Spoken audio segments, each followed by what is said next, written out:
ఉప్పెన beauty Krithi Shetty love today fame Pradeep Ranganathan జంటగా నటించిన love insurance company LIK cinema విడుదలకు సిద్ధమైంది. విఘ్నేష్ శివన్ దర్శకత్వంలో వస్తున్న ఈ చిత్రం ఏప్రిల్ 10న థియేటర్లలోకి రానుంది. ఈ సందర్భంగా జరిగిన ప్రమోషన్లలో ఈ ఇద్దరు సెలబ్రిటీలు తమ బ్రేకప్స్ గురించి చేసిన వ్యాఖ్యలు ఇప్పుడు సోషల్ మీడియాలో సెంటర్ ఆఫ్ అట్రాక్షన్ గా మారాయి. కృతి శెట్టి మాట్లాడుతూ తనకు గతంలో ఒకసారి బ్రేకప్ జరిగిందని వెల్లడించింది. ఈ విషయం తన తల్లికి కూడా తెలుసని, ప్రస్తుతం మాత్రం తాను సింగిల్ గా ఉన్నానని స్పష్టం చేసింది. అలాగే సోషల్ మీడియాలో తనపై నెగిటివిటీ ప్రచారం చేసేవారిని ఏమాత్రం ఆలోచించకుండా వెంటనే బ్లాక్ చేస్తానని ఆమె క్లారిటీ ఇచ్చింది.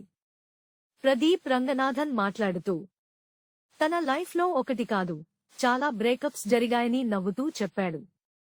అవతలి వాళ్లే తనను బ్లాక్ చేశారని నిజాయితీగా ఒప్పుకున్నాడు.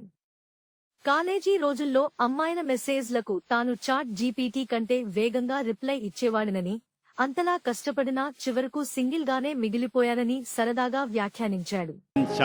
Please subscribe BCN channel. ఇందులో మీకు కావాల్సిన అన్ని రకాల హంగులు ఉంటాయి. Hi, this is MM Sreelekha. Please subscribe to BCN channel.